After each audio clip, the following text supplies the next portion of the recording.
अमली का इजलास अभी जारी है और ख्वाजा आसिफ इज़हार ख्याल करें।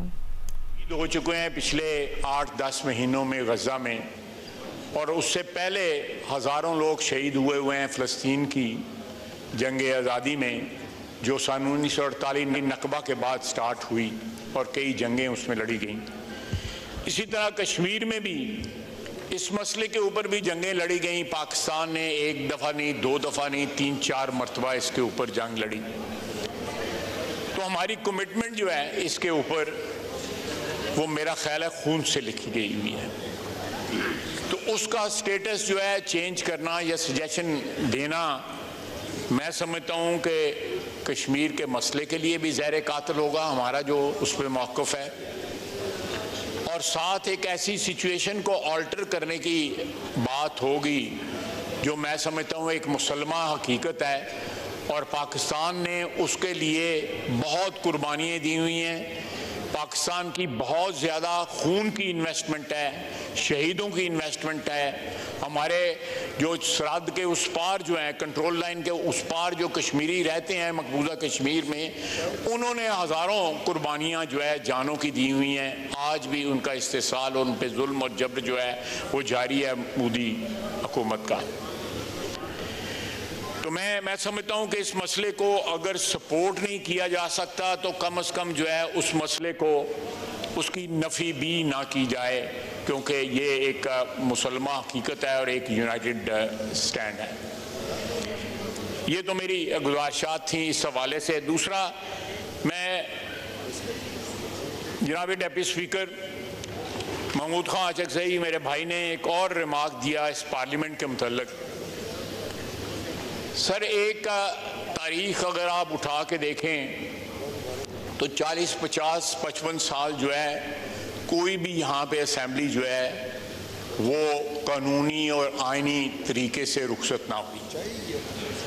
2002 के बाद, बल्कि 2008 के बाद मैं कहूँगा, जब यहाँ पे इलेक्शन हुए, उसके बाद जितने इलेक्शन हुए मुकर्रर मुद्दत या आइनी तरीके से हुए, उसके ऊपर एतराज़ात जो हैं पार्टी के दोनों साइडों के ऊपर, जो आइल की दोनों साइडों पे पार्टियां बैठती हैं, जो पहले भी बैठती थी, जो आज भी बैठती हैं, उनको एतराज़ात ज़रूर हैं।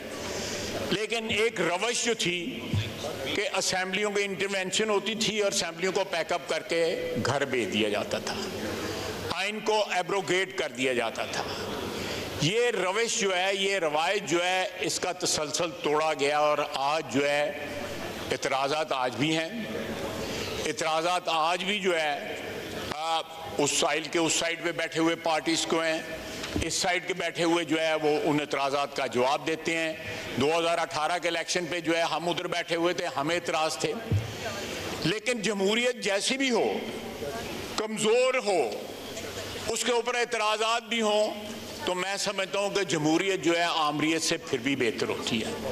और ये हमारे लिए, मैं समझता हूँ कि एक लम्हा फ़िक्रिया है कि बजाय इसके कि कोई ऐसा मसला खड़ा किया जाए जो पिछले 15-20 साल से नहीं हुआ, और उसमें इस ऐवान के मुतल्लिक़ इस किस्म की बातें की जाएं जिससे इस ऐवान की जो इज़्ज़त है, जो आबरू है, जो कानूनी और आइनी हैसियत है, जो एक कॉन्स्टिट्यूशनल सेंक्टिटी है, वो कॉम्प्रोमाइज़ हो, तो मैं समझता हूँ कि ये हम अपने कॉज को, जो मेरा ख्याल है सबका कॉमन कॉज होना चाहिए, जमहूरियत जो है, उसको नुकसान पहुँचेगा। और हो सकता है ऐसा नुकसान पहुँचे कि ये तसलसल जो है इसको ज़्यादा मजबूत करने की ज़रूरत है, बजाय इसके कि इसको कमज़ोर किया जाए।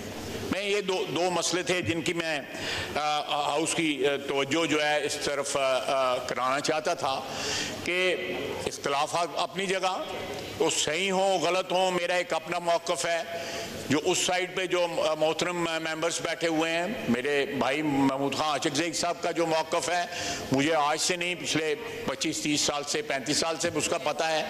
लेकिन एक दूसरे के मौक़िफ़ का, सियासी मौक़िफ़ का, आइनी और कानूनी मौक़िफ़ का एहतराम जो है, मैं समझता हूँ उसकी वजह से जो अदारे हैं उन पर अटैक नहीं होना चाहिए। वो अदारा चाहे ये असेंबली, मैं समझता हूँ कि हमारा ये अदारा जो पार्लियामेंट जो है ये सुप्रीम है, ये आइन और कानून के मुताबिक जो है इसकी जो ओमनीपोटेंस है, जो इसकी जो कदर कीमत जो है, जो इसकी कानून जो और आइन जो इसको ताकत देता है, किसी और अदारे में नहीं है। ये अदारा जो है वो आइन लिखता है, आइन बनाता है, आइन का खालिक है। दूसरे अदारे वो भी हमारे लिए काबिल एहतराम है, लेकिन वो आइन की तशरीह करते हैं। जो चीज़ हम लिखते पढ़ते हैं, बनाते हैं, लेजिस्लेट करते हैं, उसकी वो तशरीह करते हैं। अगर अदारे एक दूसरे की टर्फ को ट्रेस पास करना शुरू कर देंगे तो वो भी आइन को कमज़ोर करेगा और अदारों को कमज़ोर करेगा, और उससे जो है जमहूरियत कमज़ोर होगी। जमहूरियत का ये सफ़र जारी रहना चाहिए। इसमें खामियां या इसमें जो है शॉर्टकमिंग ज़रूर होंगी, हमेशा रहेंगी। जो डेवलप्ड डेमोक्रेसीज हैं like United states of America या बरतानिया जो है, वो भी आज जो है अपना स्ट्रगल कर रहे हैं, वो भी स्ट्रगल कर रहे हैं। वहाँ पे जो कैंडिडेट्स जो हैं या प्रेसिडेंट्स जो हैं उन पे हमले हो रहे हैं। या यहाँ बरतानिया में इस वक्त भी मूवमेंट चल रही है, जो नस्ल परस्ती जो है वहाँ पे उसके खिलाफ मूवमेंट्स वहाँ पे चल रही हैं। तो फ्लॉलेस कोई भी सिस्टम नहीं है, लेकिन हमें ये शुक्र अदा करना चाहिए कि हमारे यहाँ पे सिस्टम चल रहा है। इसके ऊपर एतराज़ात हो सकते हैं, हर बंदा एतराज़ कर सकता है, मैं भी कर सकता हूँ और लोग भी कर सकते हैं, लेकिन इस सिस्टम के ऊपर सवालिया निशान जो है ये तकद्दस वाली चीज़ें हैं। कश्मीर का मसला भी तकद्दस वाला है, इस पार्लियामेंट का वजूद, इसका आइनी वजूद भी तकद्दस वाला है। इन पे सवालिया निशान ना लगाएं, नहीं तो जो है कल आने वाले वक्तों में ये इसमें जो है नहीफ हो जाएगा। ये सिस्टम जो है कमज़ोर हो जाएगा, लागर हो जाएगा। इस जो आज मौजूद है इसको तकवीत देने। और कौमी असम्बली का इजलास अभी जारी है और वज़ीर दिफा ख्वाजा आसिफ इज़हार ख्याल करें थे। और अभी ब्रेक।